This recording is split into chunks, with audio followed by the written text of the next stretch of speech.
I don't want to brag, but at almost 37 years old, my body looks the best it ever has. And it's all just because I got my food noise under control.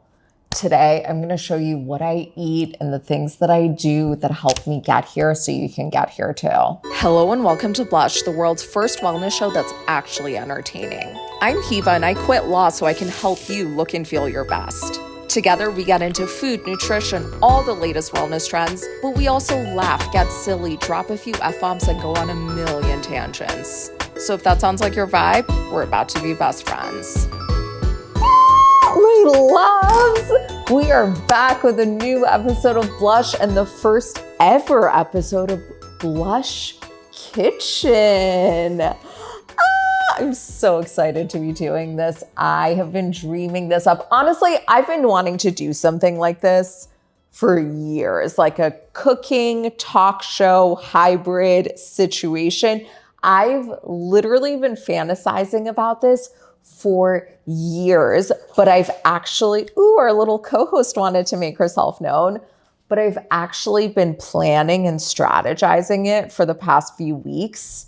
And it's so exciting. It's so exciting to put this into motion. Okay, so here's the deal. You guys know that the second Tuesday of every month is Hot or Not. And you know the last Tuesday of every month is Q&A. Well, the first Tuesday of every month from here on out is going to be Blush Kitchen. Wait, should we call it Blush Kitchen or should we call it Dine and Dish? Because that was my original, in 2020, I came up with or maybe it was 2021. I love my ability to focus on the thing that matters the absolute least. Like, let's really nail down what year I came up with this in. No, but seriously, in 2021, I think, I came up with this idea of a cooking talk show hybrid situation where you make food and you have conversations and you talk about the benefits of the food and how everything interacts. Now, listen, guys, I live in New York City. There may be siren sounds in these episodes. There's just no way around it, but we're going to roll with it. It's going to give it character. It's going to give it depth. Anyway, I had this vision of this show that I feel like has never really been done before. There are cooking shows and, there are other type of comfort shows, but there are none that really merge the vibes with the science. It's kind of part Martha Stewart, part GNC, part Bravo, part Vogue. I mean, what am I even saying anymore? Okay, this is getting out of hand. Now listen, every episode is gonna have recipes and nutrition talk, but it's also gonna have vibes and aesthetics. And so I thought we could kick this episode off with me making my flowers. I was gonna do it before the show, and then I figured, fuck it, let me show you guys how I do it. I never buy a pre-made bouquet at, I was going to say the florist or the flower shop. Let's be real, guys. I'm not going to the florist or the flower shop. We're talking the bodega or the grocery store or whatever. I buy usually a few different things. Now, today my selection was pretty weak, and I do like to keep a color family. Usually for me, that's white because, your girl. But today I thought I'd throw in a little pink, a little celebratory pink. And I always like to buy some just plain greens of whatever kind, something that goes with the vibe. These ones are really not doing so hot, but it was what was available to me. Also, if you are an OG podcast listener, hello, welcome.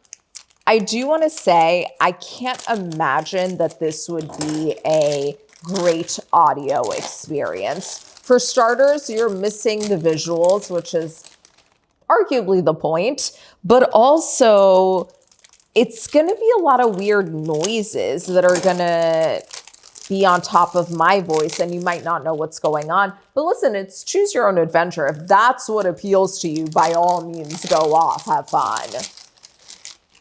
Alrighty, so we're going to take a nice big glass vase, put some water in, and then we'll cut things up. And you know what? While I do that, I'm actually gonna heat up some water because I'm gonna make a drink also. Alrighty, now I wish I hadn't put so much water in because Something about flowers that I heard once and I never researched, so I actually have no idea if this is true or not, is that when there's leaves or flowers touching the water line, those tend to get moldy. So it's best if they don't. You know what? I'm just going to dump out some water instead of having to just prune everything. There we go. Work smarter, not harder, as the kids like to say. Who are the kids? When people say that, who are the kids? Like, what child has said that? So yeah, here's what we're gonna do. Now, if you're watching this and you're like, hey, babe, you were meant to be talking about food noise here. Why am I watching you make flowers? Honestly, it's so fucking relevant. This is not just because I like flowers and that's why we're doing this.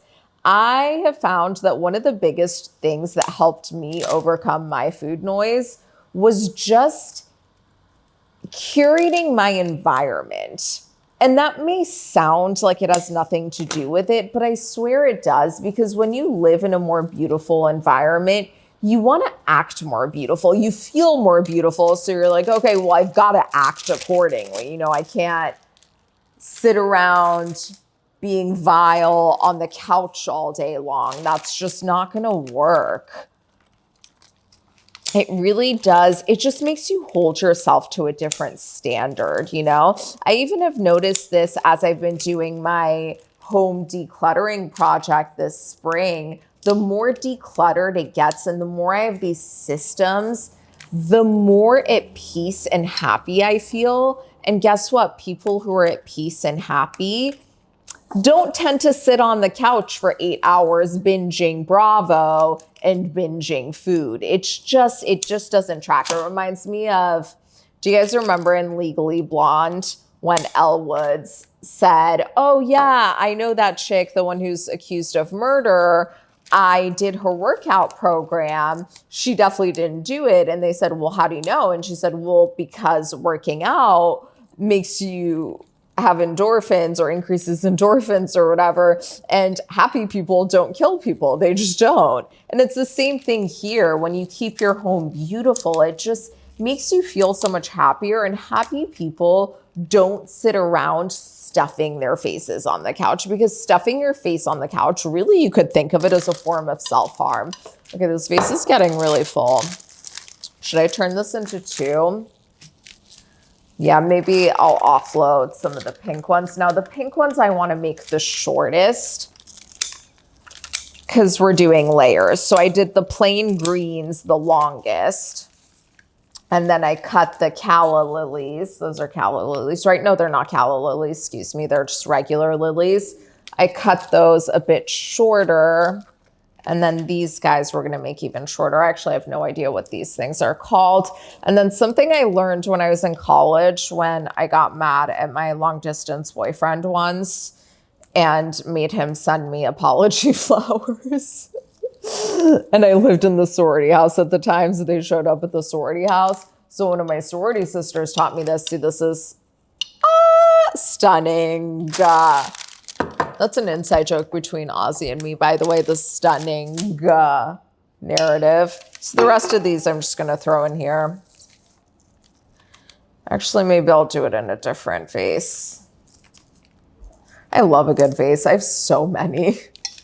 And I'm about to have one more because there's a vase that I've been using as a, not a utensil holder for the kitchen, but more like a, this guy's not doing too hot. Oh, you know what? I'll put this in a really short vase. As I have brushes for the sink for, you know, washing dishes and whatnot. And I've been using this one vase as a holder for that. But I got a new, okay, well, that one doesn't look too good, but that's fine. I've been using that vase to hold the brushes for dishwashing, but I bought a new proper utensil holder thingy. So I'm going to have that vase back in rotation. It's actually just the smaller version of that guy. Alrighty. Let's just do a quick cleanup here. And then we'll get to drink time. This thing is amazing, by the way. Look how chic and cute it is. And it's magnetic, so this just slaps on there. But it's the best thing for just wiping dust and stuff off the counter. Not dust. To be clear, the counter isn't getting dusty all the time. I more mean just, you know, stuff. Okay, I'm going to find my mortar and pestle because I'm going to make a saffron cardamom latte with rose cold foam, with high protein rose cold foam. And I've never done this before. So we're actually kind of a lot of what I'm doing today, I've never done before. So it's just, you're going to get a glimpse into how I actually am in the kitchen when it's not so polished and on Instagram. Now, something about me is I am so obsessed with aesthetics, I die for things that are beautiful. And so when I found this mortar and pestle, even though I already had a different one, I just had to have it. I mean, how fucking cute is this? And handmade ceramics and glassware and things like that. You know, my mom was teasing me the other day because when I was little and she would just kind of take me everywhere, she had no childcare, so she had to take me everywhere. I remember I'd get so annoyed when she would try to take me certain places because I was just bored, like a lot of home supply, kitchen supply, those types of stores. I would get so bored and so annoyed. And now it's my favorite thing in the world. Like the amount of money that I spend. I actually just got back from Mexico City, which we're going to talk about. But 90% of what I bought in Mexico City were just beautiful ceramics and glassware and stuff. I can't get enough. And honestly, that's a big part of why I wanted to make this show. I feel like when it's wellness content, it's often that GNC, that slim fast kind of packaging. It's just not appealing and pretty. And I wanted to show that these things can be so appealing and so pretty. Okay, so here's the deal. I just got back from Mexico City, and usually when I get back from vacation, I start binging. And there are a few reasons for this, but the primary one being that I didn't eat enough while I was out of town. And then when I get back in town, it's like I truly cannot control myself. So this trip, I was really conscious to do things differently. And I think I did a really, really good job. And I've been feeling great since I got back. In fact, I would say my relationship with food is the best it's ever been. By the way, if you're wondering, I have whole cardamom pods. So I'm just opening the shells and popping the seeds into the mortar and pestle so I can grind it up. And the reason we're using cardamom, other than the fact that it pairs so nicely with saffron, is because it's really great for bloating and for digestion and whatnot. Now, we're using saffron for a few reasons. Saffron is actually a traditionally Persian spice, and I got this saffron not from Iran personally because I haven't been there since I was 10, which is a story for another time, but it's brought over from Iran. Iran has the best saffron. Now, when a spice is from a certain culture, that culture knows the most about the spice, even when it becomes trendy in modern science, as saffron recently has. So when my parents were growing up, wow, if I can ever open this tin, by the way, how beautiful and just Middle Eastern looking is this? I'm going to grab that much, not really measure with your heart. I think I used 3 or 4 cardamom pods, which is honestly more than you need, especially given how expensive. I mean, both of these are really expensive, but cardamom is really expensive this year because I guess there was some kind of drought or something in India. And before you make fun of me for knowing nothing about current affairs, we can't all know everything about everything, okay? I know a lot about food. I know a lot about wellness. I know a lot about bravo. And that's where it ends. I know a tiny bit about the Knicks because my boyfriend loves them and he's such a wonderful partner to me. So I try to be a good partner back by watching basketball with him on occasion and mainly just commenting on people's looks, and not in a mean way. It's mostly I just like to make judgments about them. Like I find that certain players, like there's this one player on the Celtics who I always joke looks like he's an accountant. He just doesn't look like a professional basketball player to me. He looks like he should be an accountant. Also, this turning out to be a lot harder than I thought. And if you are on audio only and you're wondering what the hell is that sound, I can't help you. I already warned you not to listen to this on audio only. You're just going to have to figure it out for yourself. Anyway, so I don't even know where I was, but this is the beauty of the show, right? The tangents. So saffron is being studied so much for depression. And there are some people who are so big into it. They say it's some studies seem to show that it can be more effective than SSRIs or as effective as SSRIs. Now, as someone who's had depression the vast majority of my adult life, I've tried SSRIs. They never worked for me. I also have tried saffron and it never worked for me. Oh, but what I was going to say, I guess, was in my parents' generation, they would tell them that, what would they tell them? No, they would tell them that saffron can make you happy, but you shouldn't have too much because it'll make you almost silly happy. Like, if you were to hit a joint and just can't stop giggling, that type of vibe. I also have not found that to be true for me. And I've tried the saffron for the depression. It didn't work for me. That doesn't mean that it doesn't work. There are so many different types of depression, and that's something that people don't realize. And that's actually something with SSRIs, what SSRIs do, they're called selective serotonin reuptake inhibitors. And by the way, I'm not a scientist, so just, I could be wrong about this, but I am someone who's had depression the vast majority of my life. So I've done so much research on things like this. So basically our brain neurons will pump out serotonin and it'll go in the synapse, which is the space between different neurons. And then another neuron will suck it up. And what an SSRI does is it regulates how the other neuron sucks it up. So the serotonin just stays flooding the synapses longer, and that should make you feel happier. But the problem is that a lot of depression really isn't caused by low serotonin. So increasing the amount of serotonin available in your brain doesn't really do all that much for a lot of people, myself very much included in it. So I've tried so many alternative remedies, including saffron. I've tried plant medicine. I did a whole microdosing protocol last year, and I was shocked when I found the thing that actually did help. I'm not going to keep grinding this. I feel like we could be here till tomorrow morning and we have recipes to make, But the thing that actually ended up helping was something that I wasn't even trying for depression.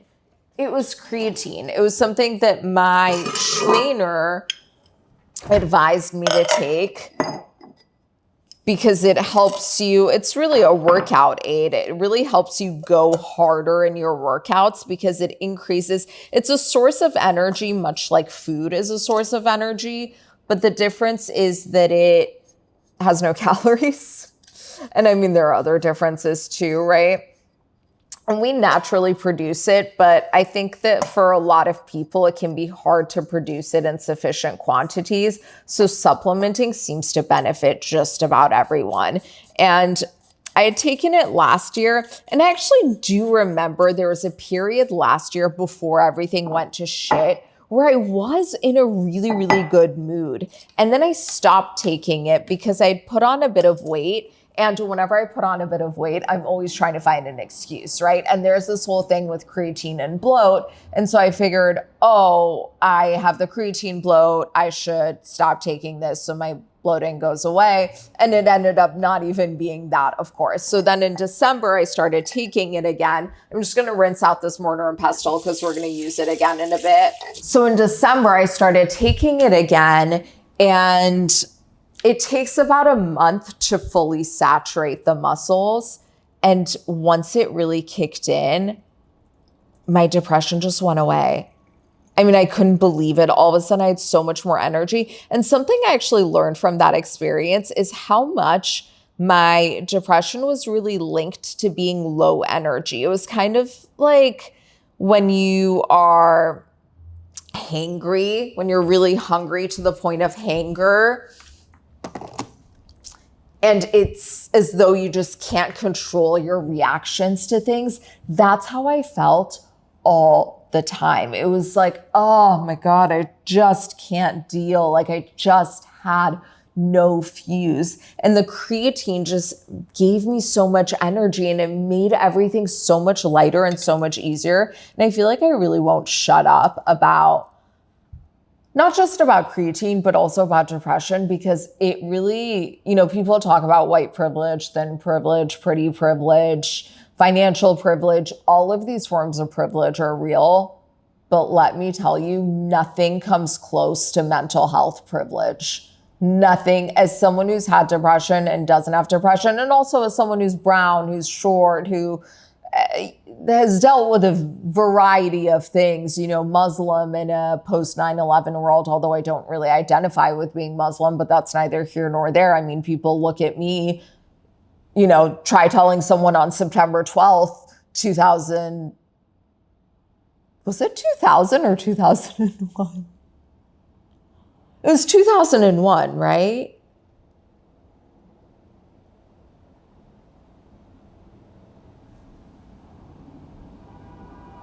Wait, this is not okay. No, it was 2001. It was 2001. I was in middle school. Not only was I alive, I was relatively old. There's no excuse for this. Anyway, we're just going to brush right past that storyline. Alrighty, let's pour some of this. How beautiful is this glass? One of the glasses I got in Mexico City. One thing I really, really love about it is it's so handmade. You can literally see the air bubbles in it. I'm so obsessed with it. Now I'm only pouring half of this in here for now. I'm gonna pour the other half somewhere else because I wanna use this thing to make our foam.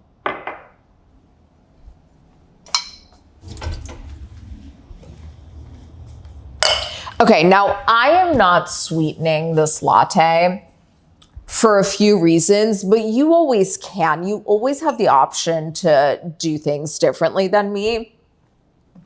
Let me just grab my soy milk. Now this soy milk is that bitch. It is so fucking good. I don't understand what they're doing because the only ingredients, let me find it and read it to you again. I constantly have to reread it to make sure. Purified water, organic soybeans. That's it. How this shit tastes so good. It's so creamy. I will never understand. I mean, I found it at the store. I read it. I saw that it only had soybeans and water. And I said, amazing, great. I'm going to buy it. And then when I tasted it, I went back and I said, nah, they must have added oil. There's no fucking way there's no oil added to this. There isn't. It's just so good. Okay, this is rose water, by the way. If you ever want a business idea, but please don't do this because I kind of want to do it. I think that there's such a market for these traditional Persian products like rose water and pomegranate molasses and whatnot to get a branding update, like a chicer version of these products, I think would be so nice. So I just added a little splash of the rose water because it just pairs nicely. These are all very traditional Persian flavors and they pair nicely. And I once heard this thing that we tend to gravitate towards the foods of our ancestors. I haven't found it to be terribly true for me because I gravitate way harder towards Asian cuisines, Japanese, Korean, and Thai specifically. The bullet that I would take for those flavors, I would take them over Persian flavors any day. Nevertheless, this does make me feel closer to my ancestors, so I do love that. We're going to use a milk frother. And this thing froths so nicely, this soy milk. But yeah, so the reason I'm not sweetening it is a fewfold. So first off, I don't want to use maple syrup or something like that. And I know a lot of people tout these sweeteners as being healthy or non-refined sugar, but they do affect your blood sugar levels the exact same way as table sugar does. So when you eat maple syrup, you get that blood sugar spike and then the subsequent crash. And it's that subsequent crash that then makes you get a little antsy and want more sugar and create the sugar addiction and the sugar cravings and whatnot. And just because it's maple syrup, yeah, maple syrup has a few more nutrients than plain table sugar does, but the difference is so negligible. The difference in the glycemic index is so negligible. When you find influencers who talk about, oh, it's refined sugar-free, and then use coconut sugar or use, wow, I've been pressing this button the whole time like a fucking plebe. I really did not need to. Anyway, does it go faster? Ooh, look at how much it's already foamed up.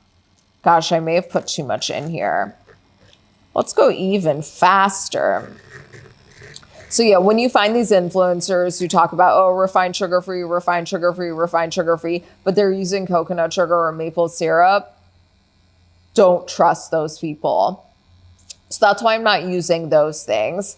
And then I'm not using a 0-calorie sweetener like stevia or monk fruit or whatever. And I do have some liquid stevia products that have been sent to me, tinctures and whatnot that are sweetened with stevia. And I still don't like to use those because I used to use that monk fruit and erythritol blend a lot. And it truly felt like this cheat code to life because it tastes pretty good. It really does taste a lot like sugar. It's the best tasting one I found. And those are the really healthy ones, you know? I mean, monk fruit is supposed to be, it's completely natural, allegedly, although not in powder form, but that's neither here nor there. And sugar alcohols are supposed to be relatively safe.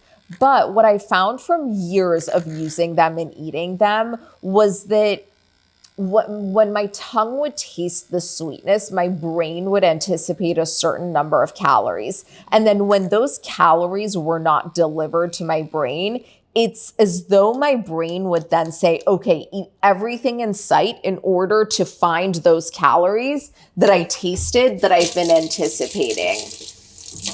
So I found that when I cut out 0-calorie sweeteners, it helped so much with my food noise and my sugar addiction. And it just helped make everything so much better. So I don't use those. Okay, should we take a moment for this? And let's see how it happens.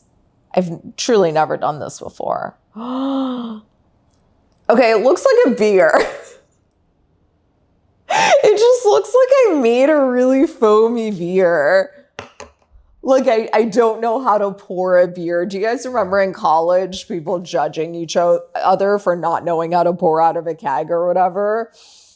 It's funny, when we were in Mexico, Ozzy ordered a beer one night when we were out to dinner, and the waiter brought it over in a glass, and he said, do you want me to pour it so it has foam or so it doesn't have foam? And he actually didn't even want it poured. He likes to drink out of the glass, but out of the glass bottle, I mean.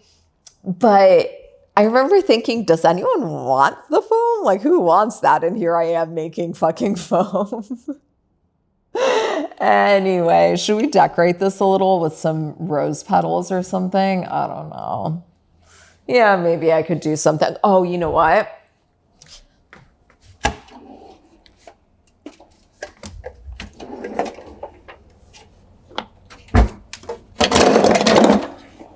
We'll try some rose and some calendula. And let's see. Do I pronounce that right? I never know if I pronounce things right because English is my third language, not to brag. Oh yeah, that looks pretty. Looks kind of pretty at least.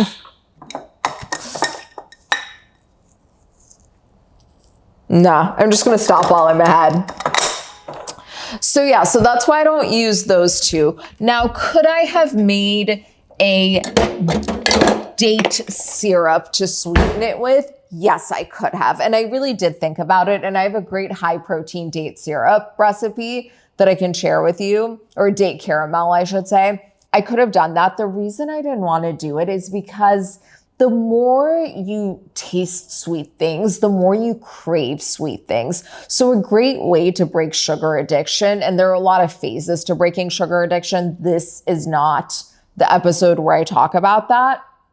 I can talk about it at a different time if you want that. But once you kind of interrupt the cycle, then you really have to start titrating how you eat. And I noticed that when I was eating the monk fruit erythritol all the time, something that happened was I was craving sweets more and more and more. And I actually, by nature, don't even love sweet flavors that much. I far prefer tart and more fresh flavors. But because I was constantly just feeding that sweetness, my brain sought it out more. So that's why I'm not doing it. You always can, especially depending on where you are in your food noise and sugar addiction journey. You should never jump too far in any sort of wellness regimen. Okay, moment of truth. I'm going to taste this guy.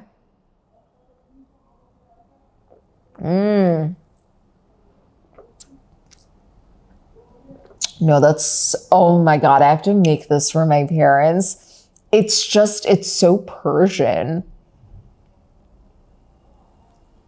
I love it. And then the foam is so high in protein. And I'll be real with you, when people talk about protein for appetite control and portion control and satiety and things like that, satiety is just a fancy form of being satisfied. I've never had that experience with protein. Fully honestly, I really haven't. I could eat 20 blocks of tofu if I'm in a food noisy mood. And I think a lot of it is because it's not about being full or not full. In fact, a lot of my overeating and binging happens when I'm the most full. So it's really not about that. It's the mental state. It's the being satisfied. For me, a lot of it really came down to the fact that food was the thing that I was most excited about. It was my source of joy. There was nothing else in my life that really brought me joy. So of course I was going to overeat the food because it was the only thing that was giving me a dopamine boost. And protein didn't really fix that, Nevertheless, protein is so important for so many things, including mood, because amino acids are precursors to a lot of the feel-good chemicals in our brain. And that fact is actually something that made me be really hesitant to go vegan for a really long time.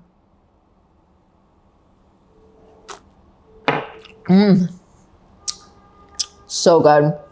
Okay, now for the food. Oh, I'm so excited for this. Now, I changed my mind on what recipe I was going to make here today so many times. And I actually kind of don't want to tell you what the past versions of this menu were going to be, because I'm going to save it for future episodes. But I'm making something that is so comforting to me in this season right now. And it's exactly what I want, which is one of the best things that you can do to avoid food noise is just eat what you're craving. And even if that means the thing that you're craving is really unhealthy, eat it, but also eat a lot of nutritional things with it. So for example, if you're craving, let's say a Twix bar, don't blame you. How phenomenal are Twix bars?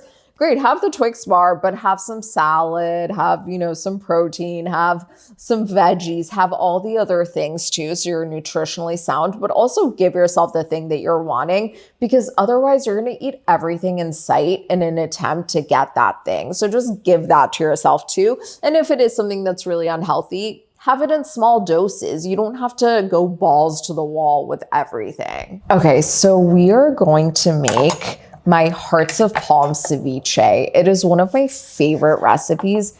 I wish this mango was a tiny bit more ripe, but it's good enough.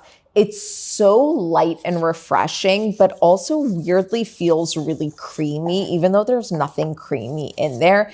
And it's just so satisfying. Oh my God, I wish you guys could smell this. Now, pro tip, buy these kinds of mangoes, not the red and green ones. They taste so much better. So much better. By the way, this knife was the first birthday present that Ozzy ever gave me. It was the first birthday we had together. And it's a Japanese knife, which are my preferred types of knife. Yeah, this mango really, it's just, this whole recipe would be so much better if this mango were riper, but we got to work with what we have. You know, I bought them yesterday and I thought it would ripen up more, but it didn't. It's fine. It's fine. I mean, listen, people eat green mango in recipes, so it's fine. And actually, I think that it has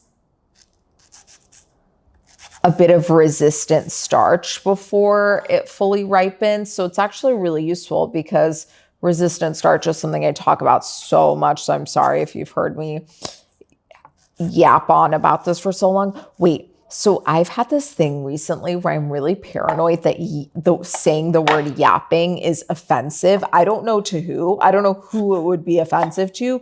It's beyond me, but I'm constantly finding out that random or seemingly to me random things are actually really offensive. And it really freaks me out because we live in a society, I'm not trying to go on this tangent about cancel culture right now, although I'm literally about to. But we live in a society where we don't really allow people to make mistakes. You know, it's one mistake and I'm going to take away your entire fucking livelihood, and joke's on you because I don't have one. So try to cancel me, you know, can't cancel something that hasn't been greenlit yet. But it does freak me out that we never really tell people what the rules are, and then we get mad at them for breaking them. And that's not to say that I think that people should be able to run around saying offensive things, but I do think that there should be an educational component. So yeah, if saying yapping is offensive, can someone please tell me so I stop saying it? I have been trying to not say it. Now, could I Google? Yes, but I'm currently in the middle of something, so wouldn't be doing it right now.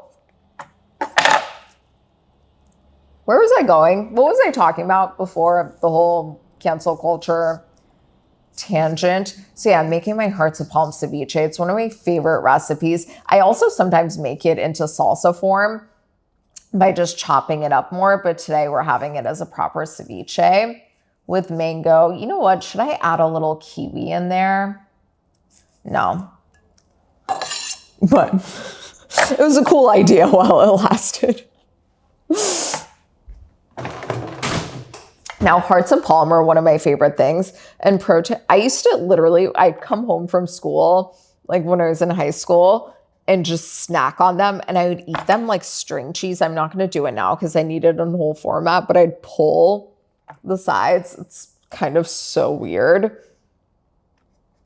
But they're so good. I just love them so much. And my favorite thing about them, not all brands have it, is this end piece. Now, the best hearts of palm are the Costco ones. The Costco Sunpix, Sunpix. They come in a double jar, big jars. Those are also excellent jars because the label comes off really easily. So when you're done with the jar, just throw it in a bowl of water. The label will come off in 5 minutes. It just falls right off, and then you can reuse that jar seamlessly. But if you don't have access to those, like I don't right now, and I think I don't know if they still sell them or not, honestly. The Whole Foods one are pretty good too. I don't know what it is about hearts of palm, but the bullet that I would take for them are so fucking good.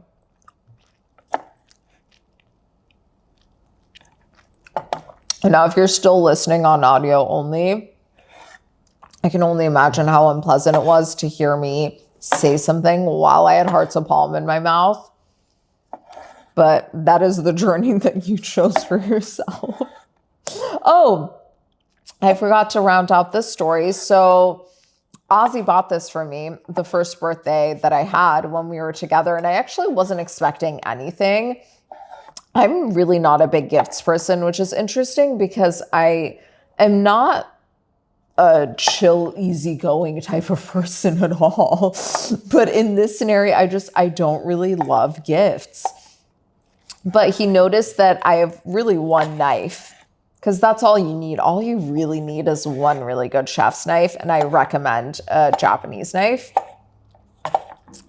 And he noticed mine really had better days. It's been quite beat up. So he went and he bought me another one, and it's a much bigger one, but it's also engraved. I don't know if you can see that.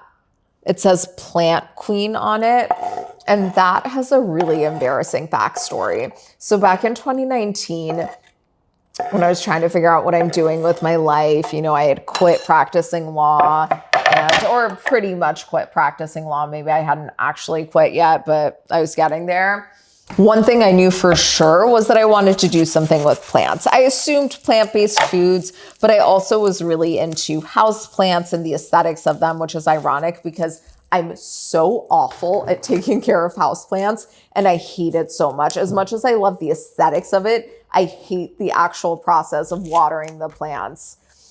And I think in 2017, I had started a blog. Oh, I've literally never talked about this with anyone who didn't know it at the time. In 2017, I started a blog, and it was called Plants, Love, and Happiness. Although the handle or whatever was just Plants, Love, Happiness, which makes it sound like plants love happiness. But I meant it as in peace, love, and happiness, like the hippie thing, because I had these kind of crunchy tendencies, and I was really enamored by hippie culture at the time. And so I thought it would be a play on that. And it was just after I'd gone vegan. So I figured it would be plant-based foods plus house plants and things like that. The blog lasted for approximately 5 posts, but here we are. Now, who knows what I was talking about last? Truly, I have not even the slightest idea how we could have gotten here.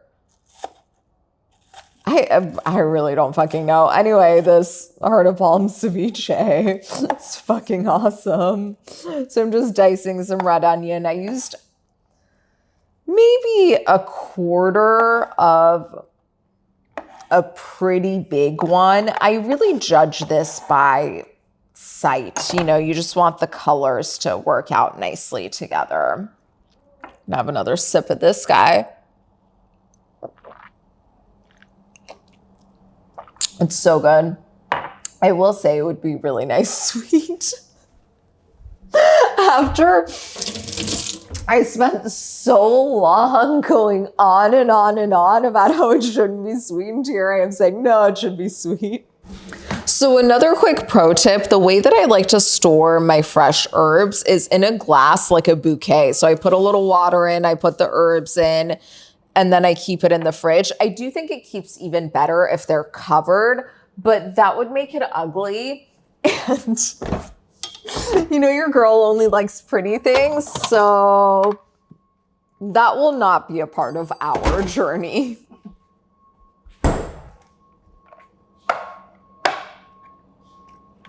Alrighty, so we're gonna do a jalapeno. You know what, I'm actually terrified that that one's by accident a serrano pepper.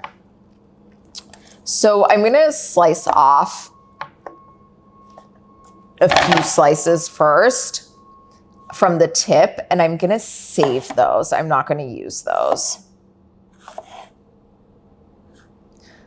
because they're smaller and they're really pretty for decor. So we're just gonna put those aside.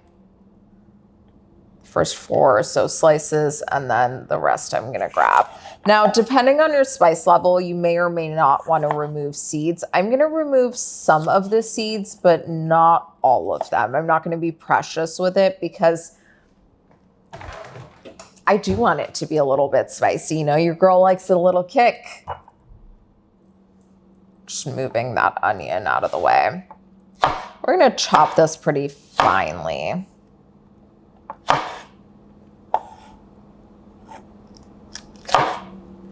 And you can tell I'm not a trained chef because your girl has no knife skills. I mean, I'm better than, you know, Kendall Jenner, but definitely not Michelin quality. Also, can we just go on a quick tangent about Michelin? How nuts is it that a tire company has become the arbiter on what restaurants are good? Also, is arbiter the correct word there, or did I just make something up? And if it's not, can someone tell me what the word I meant to say is? Please sound off in the comments. Okay, so back to food noise. God, if it's your first time tuning into this show, you must be like, wow, I'm gonna fucking murder this bitch. Is she ever gonna get to the point? So what I love about this recipe is that it feels so decadent, but it leaves you feeling really, really light. And I don't know if you experience this with your food noise. Please sound off in the comments and let me know.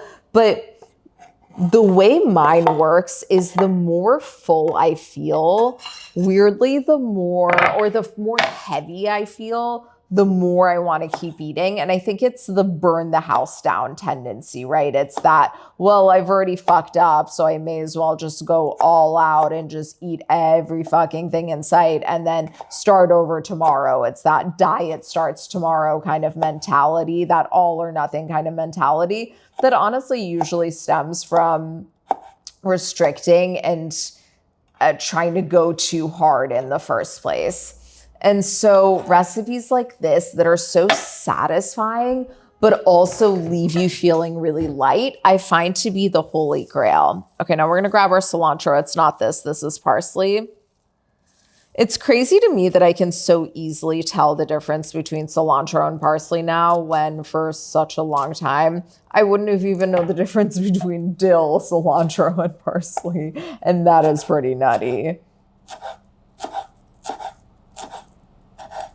It's also crazy to me that I used to buy fresh herbs and then they would just go bad in the fridge before I ever use them. And now that almost never happens. I'm so good at using my fresh herbs. I mean, not to brag, but I really have become the type of bitch that I always dreamed that I would become, which is another thing, you know, going back to the flowers, right? It's just when you do these little things, you start to step into the way that you've always pictured yourself. And when you do that, you just will find that you don't need to sit around binging anymore because you're already so satisfied with other things in your life.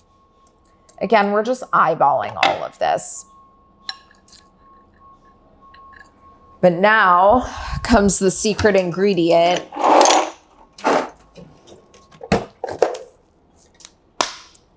That takes this from good to great, and that is tahini. This is that bitch. I know I just said that about the soy milk, but you know what? There are a lot of bitches in our lives, okay? So again, measure with your heart, measure with your eyes. You kind of want it to look like this, and then we're gonna mix it up. And here's something cool. I don't even use lime juice in this. The tahini does so much. Between the tahini and the mango, you really don't need anything. Although with my shitty ass mangoes today, I might need something more.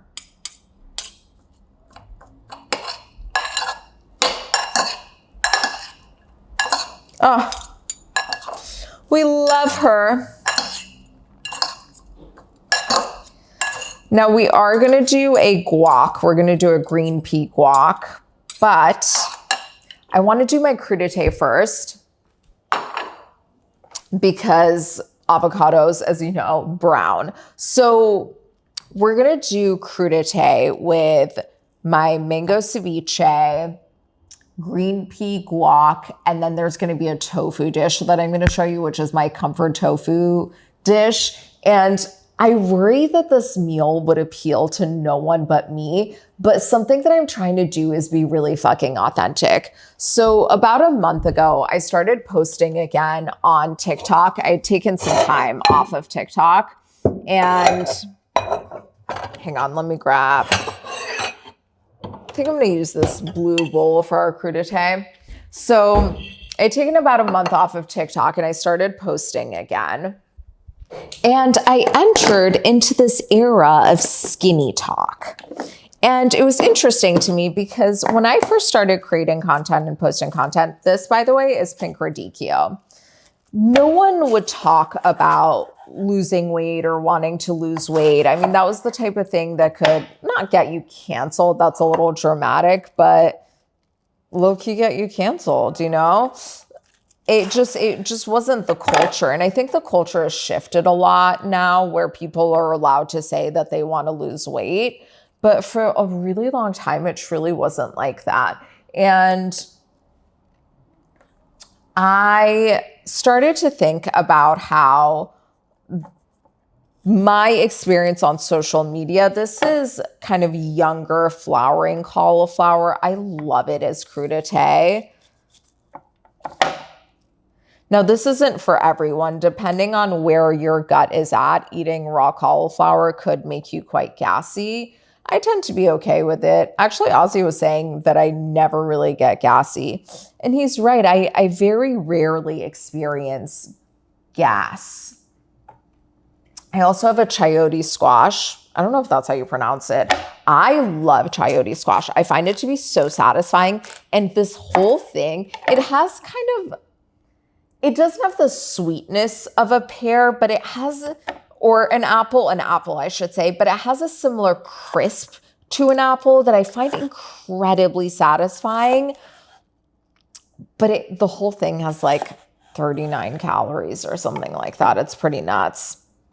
So yeah, I love, love, love using this as crudité also. What don't I love using as crudité? And we're going to use a carrot. I got these nice thick ones because Mama knows what she likes. What am I even saying, truly?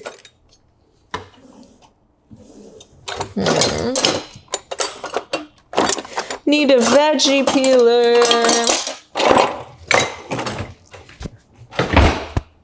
Okay, I can't find the veggie peeler I usually use. But I bought this one recently because I thought it was really chic. And when I tell you I literally have no idea how to use it, it's completely different from mine. Oh God, what's happening here? It's terrifying. Terrifying. And when I tell you I already have no idea what I was talking about before. Not one iota of a clue. I think it was something food noise related, one would hope.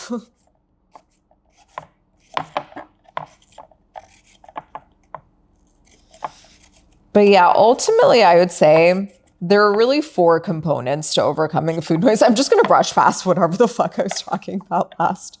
I don't think we'll ever know. I mean, you guys know. You guys know. And you must be just screaming at your phones when this happens. Bitch, you were talking about this. And unfortunately, you know what? We need this show to do really well so I can hire a producer to sit here with me who can bring me back on track. So yeah, but crudité is great for food noise for a couple of reasons. One, it's really vibrant and bright and beautiful. Actually, let me go through what I think are truly the 4 components to overcoming food noise. First is your environment. So having it clean, decluttered, really beautiful. These things help so much, like we talked about with the flowers. It makes you, when you kind of step into, when you make your life look like the life that you want, you start to feel like the girl you want to be. And when you start to feel like the girl you want to be, you don't want to jeopardize it by sitting around and overeating. And that's why that helps so much.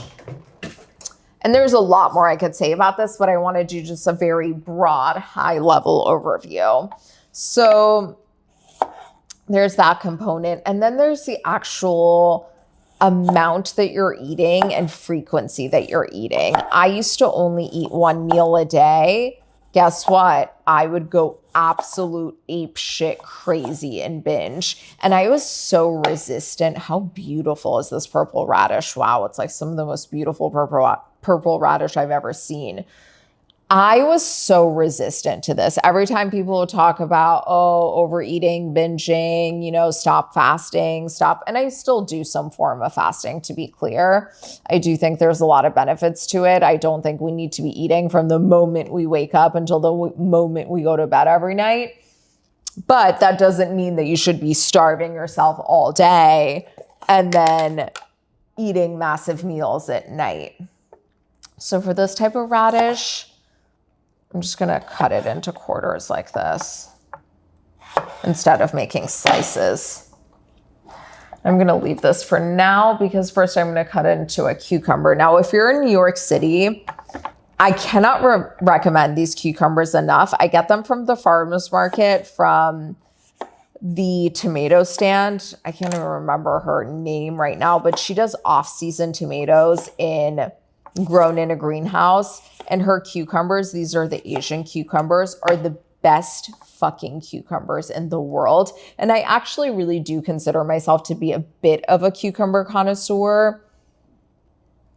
I know a lot about cucumbers. That's the truth. I'm not going to sugarcoat it. I'm not going to make myself small and downplay my achievements and my accomplishments. No, but those really are the best fucking cucumbers. All right, and then we're just going to do some little cherry tomato thingies. Now, these, I'll be real with you, are not organic. I can show you the packaging. They are the best. And I buy them this year because for a few reasons. One, tomatoes actually are not on the Dirty Dozen list this year. And then I'm just going to pop these guys in the front, I think. Let me look at it.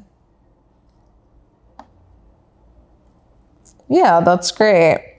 So yeah, they're not on the Dirty Dozen list this year. So that's part of it. The other part of it is I've been reading a lot about how maybe that list isn't the end all be all on everything because it doesn't really it takes into account pesticides, but it doesn't look how beautiful that looks. But it doesn't really take into account other factors, like how much of it remains. I don't really know. Anyway, so back to the food thing, right? So you got to be eating enough. If you're starving yourself all the time, of course you're going to have food noise. It would be crazy if you didn't have food noise. Wait, I forgot sugar snap peas, which always belong on a crudité table. I want to show you how I cut them to make them look really beautiful.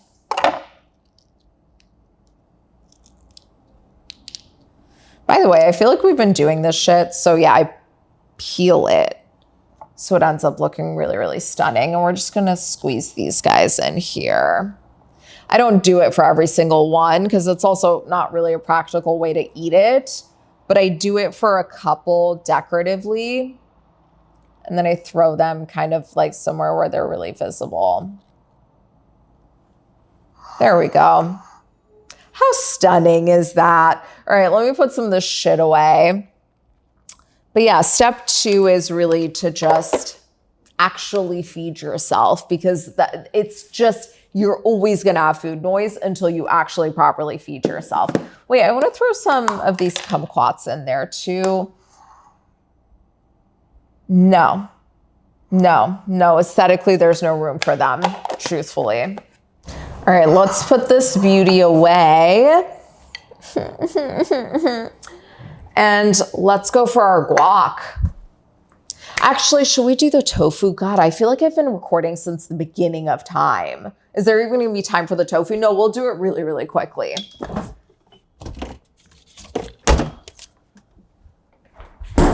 So we're starting with this tofu. I went back and forth on whether I wanted silken tofu or non-silken tofu, and I ultimately opted for this one because it's not a silken tofu, but it has a lot of the vibes of a silken tofu. And the way I fucking love a silken tofu, I honestly love tofu so much. It's something that I think surprises people. I don't eat it because it's healthy, and I also don't eat it because I'm vegan. I have loved tofu since well before I was vegan. And a lot of it for me comes back down to the fact that I really like a weird texture. And I know that's a strange thing to say, but I love a slimy texture. I love mousse. I love pudding. I just like that type of texture, and tofu gives me that, especially a silken tofu. So I just opened the packaging and reversed it onto a paper towel. I'm just gonna pat it dry. I'm not gonna press it or do anything crazy like that. And I also am not cooking this. Usually I would make this with a silken tofu, but I'm pretty hungry today. So I just want, the non-silken has a little bit more oomph to it. So that's what we're gonna do. Let me grab.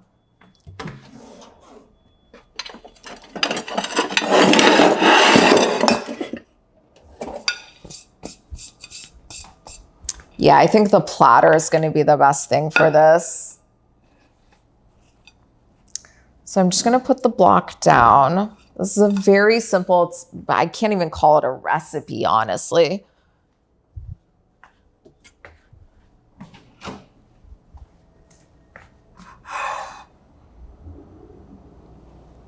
We're just gonna do slices here.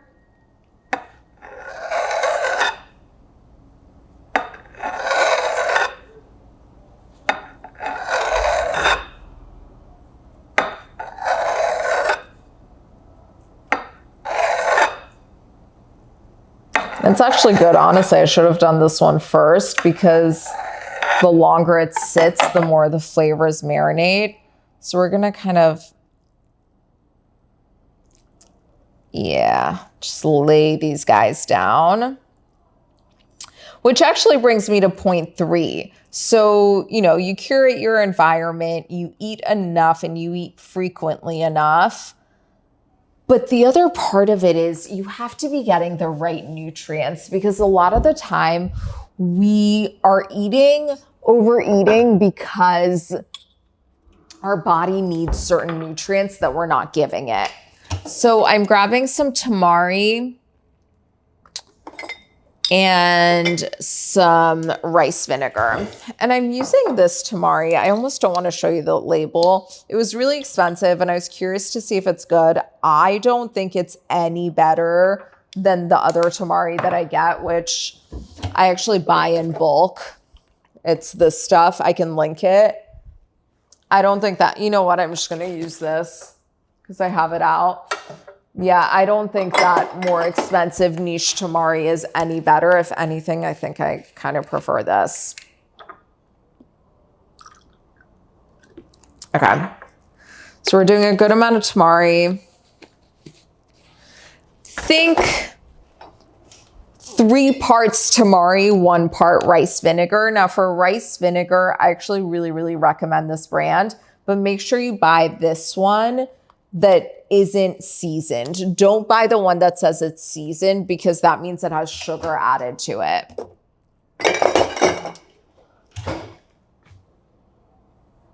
And we're just gonna pour this guy on. Pretty simple. I have a lot left over, which is good because I add a lot to it. And then we're gonna add some toppings and I'll show you my favorite toppings. I think sesame seeds work really nicely too, but we're not gonna use those. Okay, so we are gonna use scallions, ginger, red pepper flakes, and I wanna add some beautiful micro cilantro on top. And probably some edible flowers because I am who I am and I like to eat beautiful. And I remember when I was first posting content in 2019, I would get a lot of people saying, oh, but why are the flowers on there? Are you actually eating the flowers? Or just seemed honestly almost annoyed by my use of edible flowers. That's the only way I could describe it. Speaking of chic things, how fucking chic is this? It's a little marble base for this grater. There we go. So we're gonna grate some fresh ginger. I just got some amazing fresh ginger in Chinatown this morning on my way home from Solid Core. But the edible flowers goes back to that first point of curating your environment. When you treat yourself like you're someone who's beautiful and worthy and amazing, you're gonna act accordingly.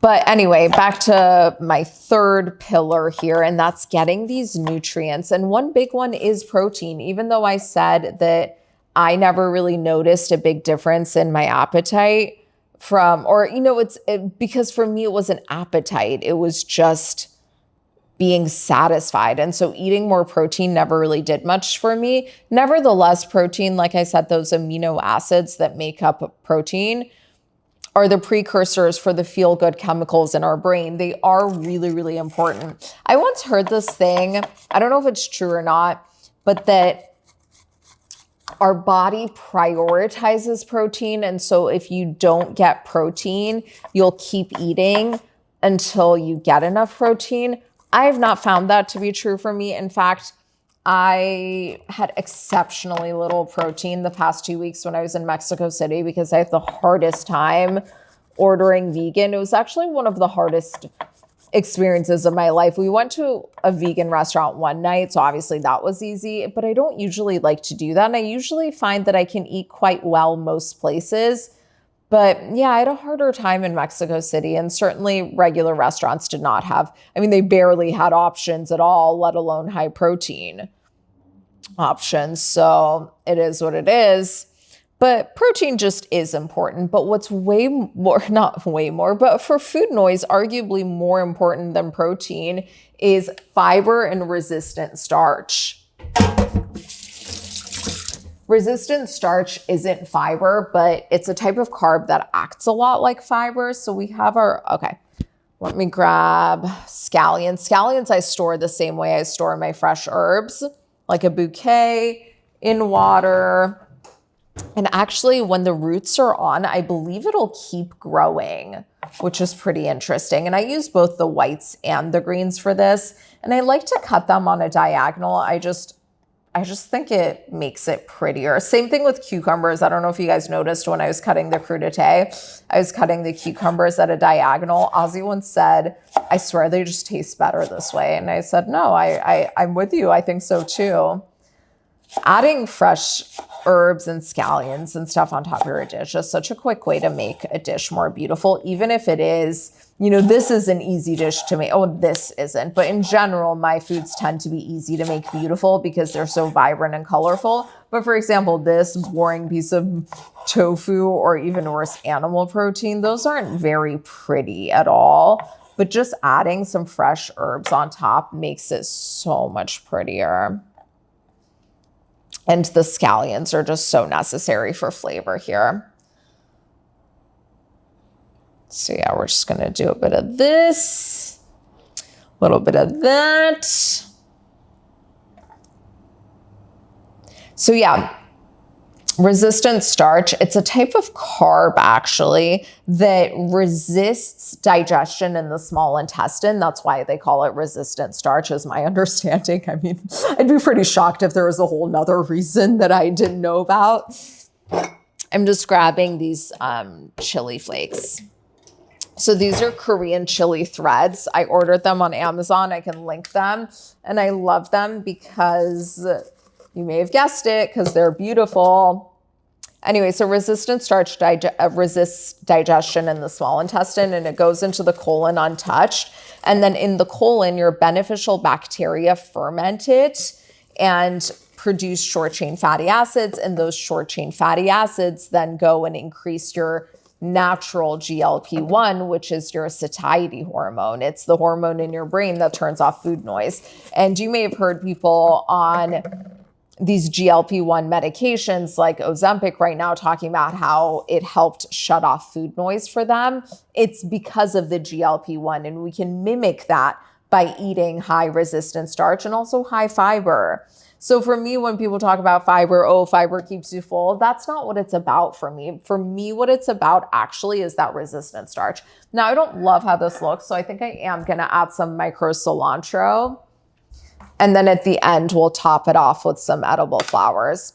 So I'm just going to do a row. This is one of the ways that I like to style food, is doing this line down the middle. And I think I'm going to do that with my ceviche too. So you'll see once I start plating that towards the end of this episode, which truly feels like it might never end. Feels like we've been here since the beginning of time. Okay, so this is looking much better. You know what? I'm going to add some more of these threads on top. I saw these at a restaurant in Australia, one of my favorite restaurants, when I was there over the winter. and I immediately ordered some for when I got back. I said, oh, that's what this bitch needs.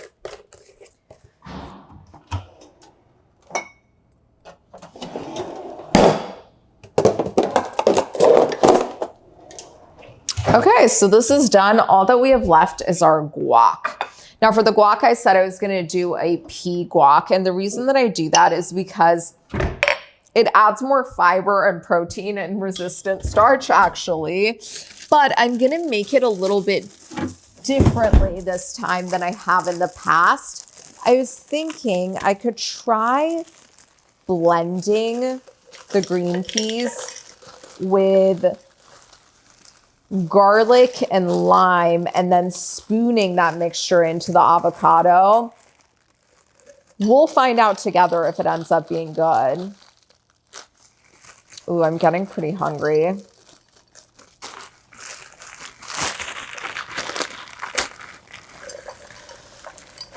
And then the other types of nutrients is just other micronutrients that really affect your mood, your skin, all these things, because so much of the food noise and the overeating, as I keep talking about, really is mood dependent.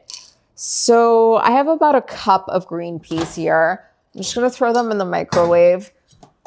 They are quite frostbitten, which is probably not great, but you know, it is what it is. All right, I'm just gonna tidy up a tiny bit while we wait. Ooh, and have more of my saffron drink. And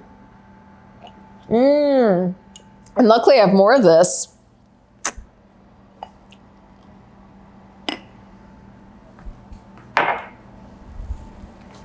The foam is less foamy, but it's fine.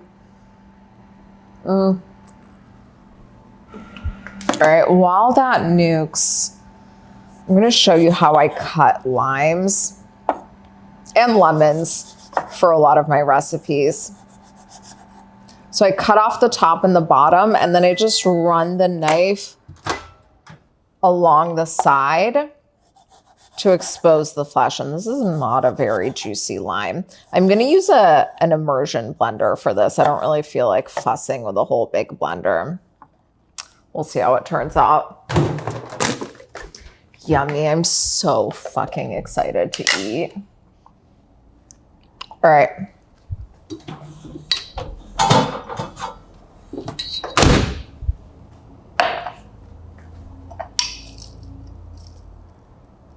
Good enough.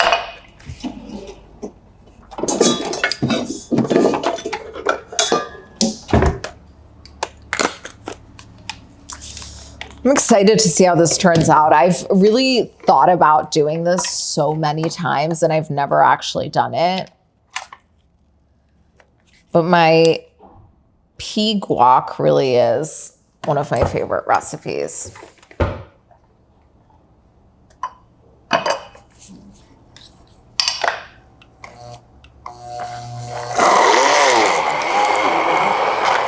So that was 1 lime, 1 clove of garlic, and 1 cup of green peas.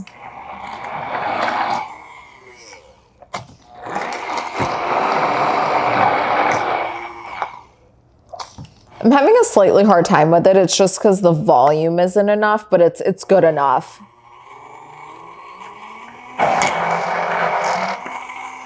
Alrighty. Let's see how this goes. So yeah, the third kind of step, if you will, although I really think all these things should be happening in tandem, is you want to make sure you're getting all the right nutrients, because if you're not, you're just going to go crazy trying to find that one nutrient. I can't tell you how many times that's happened to me where I was having crazy food cravings and then later realized, oh, it's because I was deficient in this one vitamin. And so my body's just been going crazy trying to find it. So if you just eat really well nutritionally, you're just eating a very balanced diet filled with a good rule of thumb, I would say, is eat 6 to 7 different colors of vegetables every day and eat roughly 30 different plants every week. Not only is that going to really help your gut microbiome, which by the way affects your cravings more than you might know. A lot of our food cravings are simply just things that we've been eating a lot of because we've been feeding those specific microbes. And then those microbes are getting stronger and stronger. And so they want more and more food. And so they're demanding more of that food. Alrighty. Wow, that's so yummy. I would eat just that. It is garlic forward, but who isn't? And what does that mean? I don't fucking know. Sometimes I just say things, you know?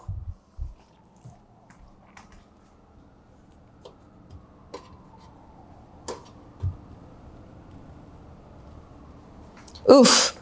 Unlike my mangoes, I have some phenomenal avocados here.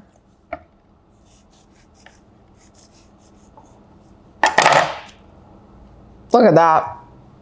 This thing just showing off all sex appeal-y. More of my saffron latte.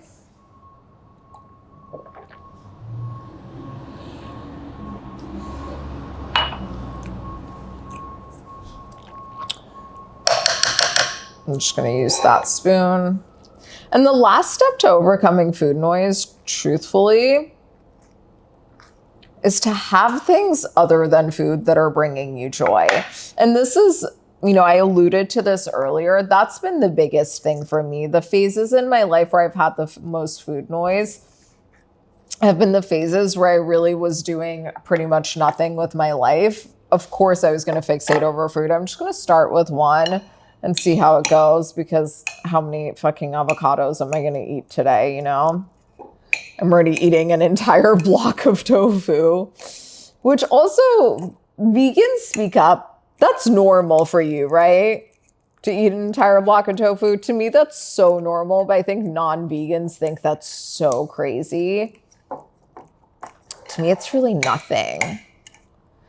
And one thing I really like to do, actually last night, I was kind of having a bit of food noise where I just wanted to keep eating even though I was full. So what I did, and I always do this when I get in those modes, I have something to look forward to be excited about for after dinner. And that way, because when you don't and your only source of joy is food, of course your brain is going to be like, keep eating. This is our fun time.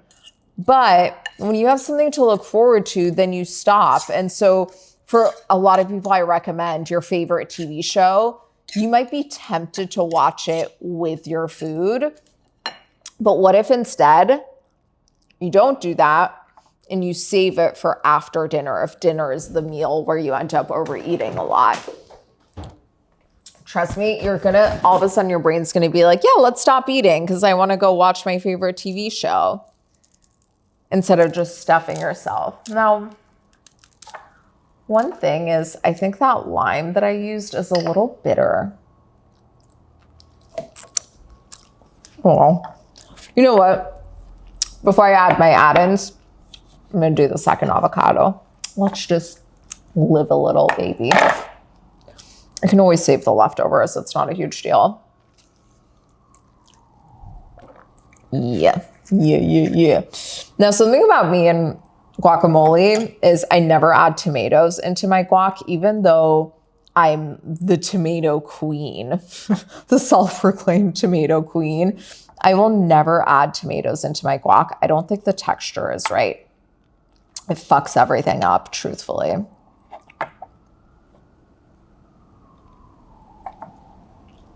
But yeah, just having something to look forward to for after dinner will make you be willing to stop eating when you otherwise might not be. It's such a huge one for me. Yeah, and I have not to use it much. Usually when I come back from trips, I'm so bingy. But this time I was really mindful to try to eat enough while we were there and really come back satisfied. Oftentimes, I mean, last year when we went to Spain, the first week when we were in Barcelona, I was barely eating. And then the second week when we were in La Linea, when Ozzy was working, I was eating really healthy, but I was way overeating because all of a sudden I was alone and I could just binge in the privacy of my own hotel room. But this trip, no. The second week when Ozzy was working, I was taking myself out to these beautiful meals and just having the most incredible dinners by myself. I'm going to post, if I haven't already posted it by the time this comes out, I am going to post what I ate in a day so you guys can see. So yeah, I did the second avocado. I'm not going to add the rest of this only because I think my lime was bitter. I don't know.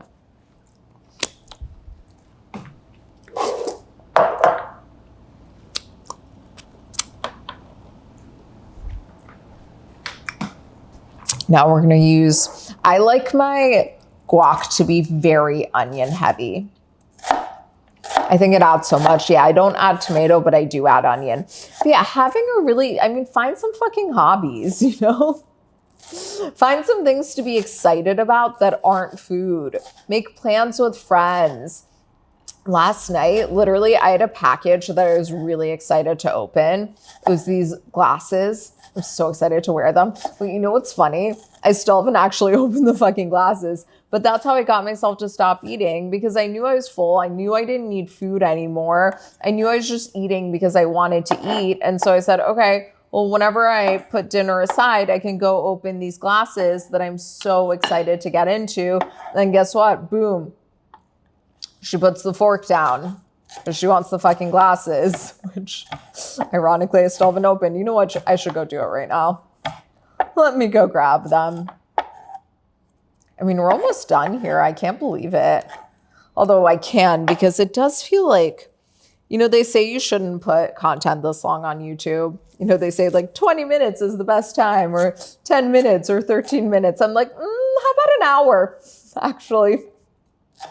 Maybe 2 hours. Who knows how long this will be? It's going to be as long as it is until we get it done. I like to go cilantro heavy too. And then again, we'll save these first few for decor. I'm pretty sure I just sliced up a hair, so that's disgusting. Fun for me. So yeah, again, I'm going to just grab this. I'm going to add some of the seed. Basically, I'm mostly seeding it, but I'm just not being precious with it. So that way some of the seeds get in because she likes a little bit of a kick, you know? Also, usually I add my tahini in back when I'm mashing the avo, but I forgot to do that today. So we'll add it in a sec. And I'm excited for the styling portion of this, but first I'm going to taste it. I didn't even taste the ceviche. What's wrong with me? I think it's because I know my mango isn't ripe enough. Oh, I believe a billion years ago, I was starting to talk about skinny talk and how I realized when I was first on social media, there were all these incredibly skinny, a lot of them vegan girls talking about how much they eat and, you know, showing these salad bowls that are the size of my fucking living room and being like, oh, you know, this is my salad, tee volume eating, whatever.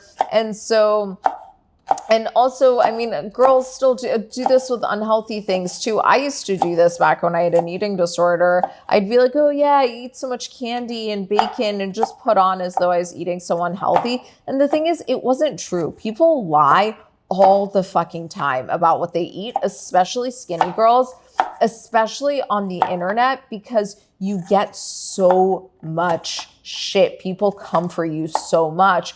But the effect of it is that people see these things and then they wonder, well, why can she eat like that and look like that? And when I eat like that, I don't look like that. And I actually posted this reel while I was in Mexico City I posted on TikTok too. Okay, this is way too much, actually. I don't know. Fuck it. I'm just going to use it all. She likes a little kick sometimes. I wrote skinny girl secrets. They don't finish their ice cream. And I got some shit for it. But what I meant was when you see these girls, these super skinny girls, and they're, you know, posting all this ice cream and you're thinking, wow, why can she eat all this ice cream and look like that? And I can't. The secret is, see how I like my guac so chunky? I learned that from Chipotle. You know, the restaurant Chipotle. But yeah, adding a little tahini into your guac. Oh, what a game changer. I'm actually getting lightheaded. I'm so hungry. Okay, let me actually taste this real quick. But yeah, the point I was trying to I wasn't telling people not to finish their ice cream. The point I wanted to communicate is that don't feel bad about yourself. People are lying. Anyway, so when I got back on TikTok and I saw this whole skinny talk trend, I had this moment where I said, you know what? I'm done lying and I'm done bullshitting. I'm going to be so fucking honest from now on. If I post a what I eat in a day, it's actually what I ate that fucking day. Every single thing. I'm not omitting anything. And I'm also not lying and pretending I ate things that I didn't eat.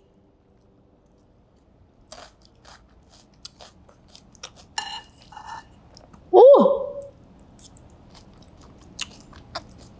Spicy, but it's so fucking good. Oh my God, my mouth's on fire. No, my mouth's on fire.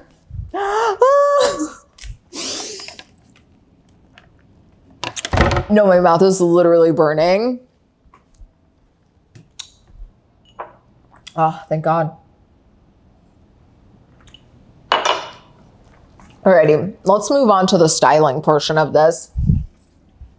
Yeah, so I think I really summed up the last point, which is to have other things to be excited about, have hobbies, have interests, don't just think about food every day. You know, if you're sitting around Googling food all day, every day, as much as I love that for my personal brand, because that's probably what brought you here, you're not going to be leading that type of fulfilling life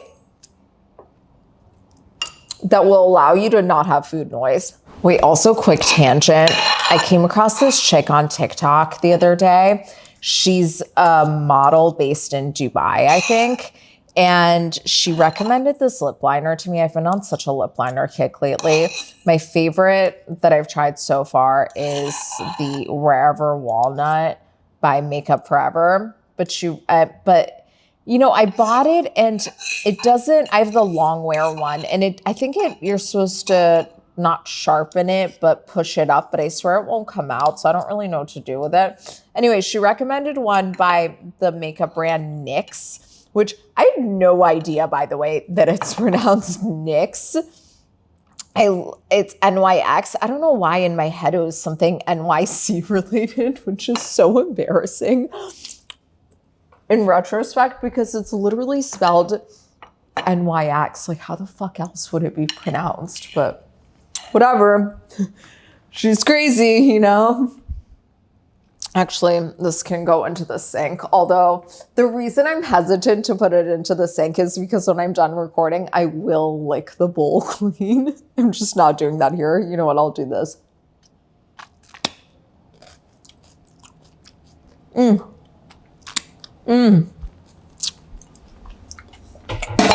just going to put it at the top of the sink and then I will fish it out when we're done here. And I'm not even joking, and I will lick it clean. Okay, so this is one of my favorite styling techniques. It works really well when you have something in a bowl. I do this kind of half moon shape. I'm gonna take some micro cilantro because she's so fucking pretty. I'm gonna layer that on top.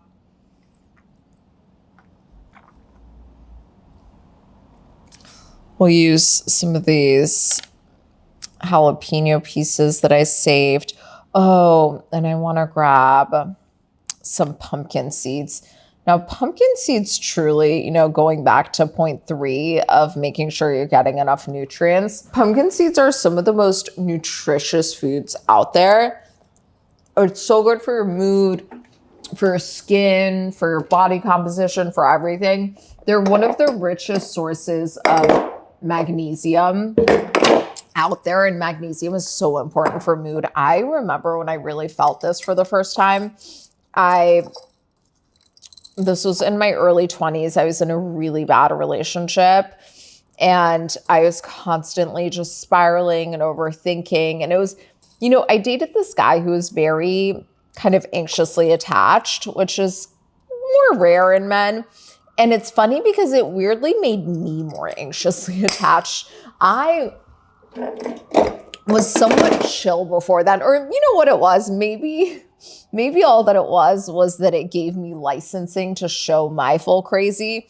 But anyway, I remember one time he was out of town. It was one of the few times that we were physically apart. We were usually attached at the fucking hip. And I took this magnesium. It was a chelated magnesium, or is it pronounced chelated? I've actually literally never known. I'm just going to grab my edible flowers. And we're going to style everything now. So for this guy, I think I'm going to add some color to this. Anyway, so I took some of that chelated magnesium, and in an hour, all of a sudden, I just felt so much more chill, and I was overthinking less, and I was just in a better mood. And it was such a profound impact for me.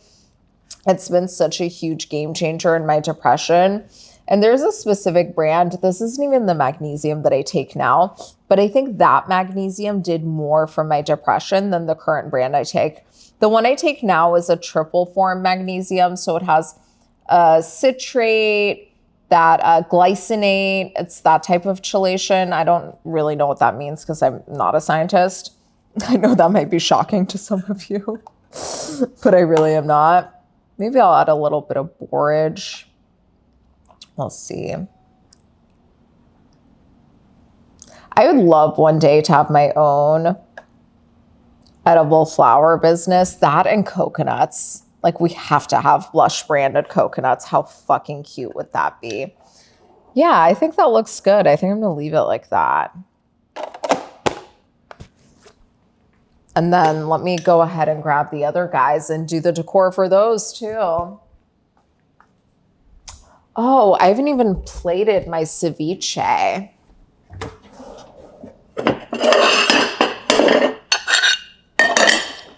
I think I'm going to keep with the blue theme.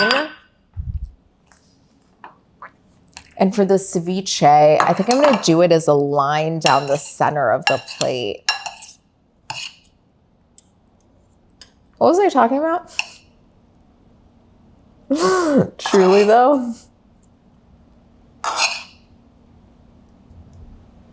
But just imagine if this type of meal was in front of you, you wouldn't binge because it's too pretty. If this is in front of you, you're going to act right. You're going to act pretty. You're not going to act like some fucking savage stuffing your face. You just aren't. You just aren't. Let me taste this because I haven't yet.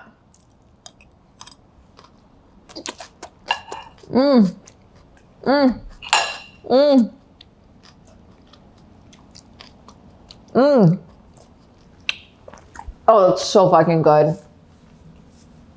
Even with my mangoes that aren't ripe enough, that is so fucking good.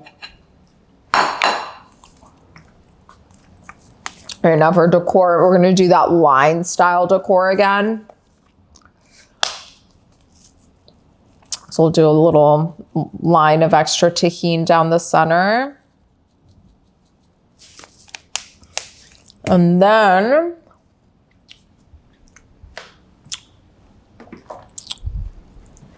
maybe a bit of micro cilantro, because why not? Because why not? Well, I actually don't love how this looks, so maybe we should have not. This is why not. But we are going to roll with it. Oh, I was saying, so I think I'm going to use these. I think they're bok choy flowers, or there's something from the cruciferous family, these flowers. I'm going to use these because I don't actually want to add a ton more color to this. I like the amount of color we have here. I don't want to introduce purple to this plate. I mean, there's some purple from the red onion, which let's just take a moment and talk about that fuckery right there.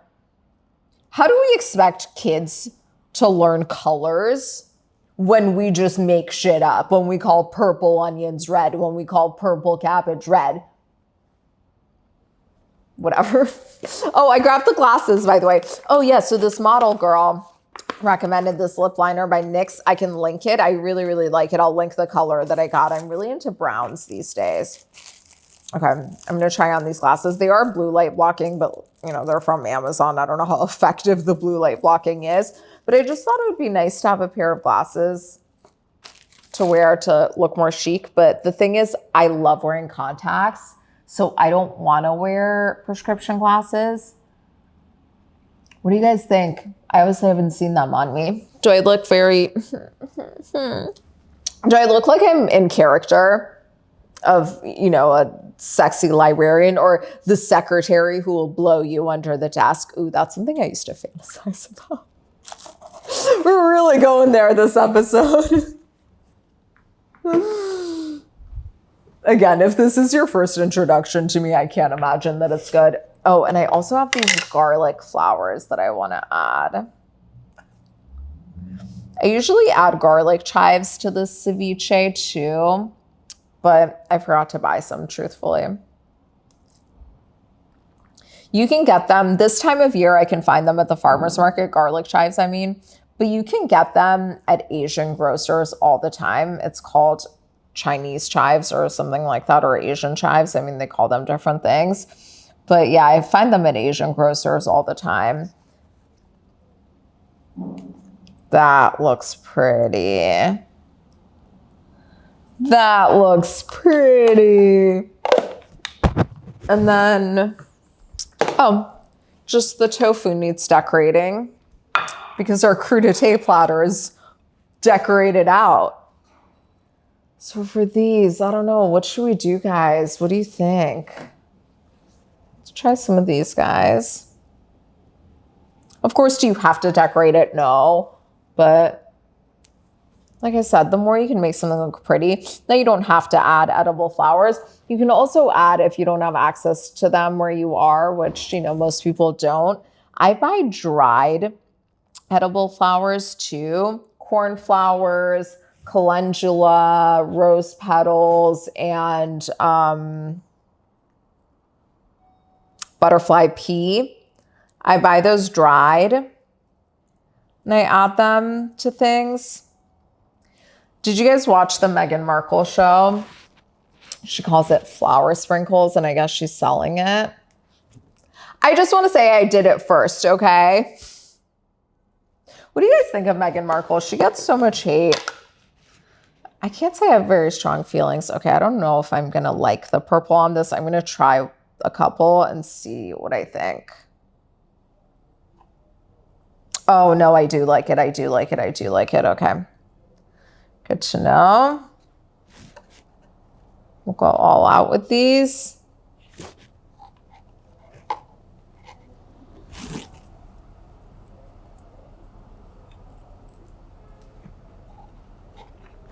Oh, and pumpkin seeds. I think you have to have ADHD to be able to keep up with this show, truly. The amount that we're just bouncing around for no apparent reason.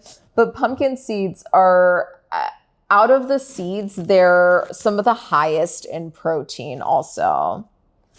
Hemp seeds are also pretty high in protein, but pumpkin seeds are really high. Pumpkin seeds really are,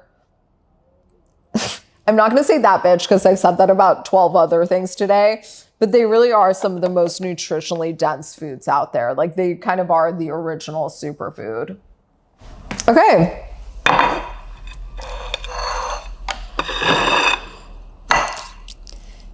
This is our meal, guys. Look how fucking good this looks. Did you guys have fun? Did you guys enjoy this? I have been having an absolute blast. This is so fun. I hope you guys had as much fun as I did. I hope you learned something from this in between the 12 billion tangents. I hope you liked my glasses. I hope you liked my lip liner. Oh, and I topped it with a Summer Fridays Vanilla Beige. I'm going to go eat because your girl is hungry. You guys, let me know what you thought about this. Give me feedback, good feedback, negative feedback. If you make it negative, please be gentle about it because, you know, I'm about to enter my luteal phase and I don't want to have to go apeshit on you. No, I'm just fucking with you. Seriously, I love you guys so much. Thank you so much for tuning in. I hope you guys liked it as much as I did. I had the time of my life. I hope you learned something. If you did, please, rate, review, subscribe, whatever. I'm doing a little outro, I think, that says all these things, so I don't need to repeat it all, but I'm going to go. I love you guys. If you loved that episode as much as I hope you did, make sure to hit subscribe so you don't miss a thing, and check out some past episodes while you wait for the new one to drop next week. And until next week, make sure to stay cunty out there.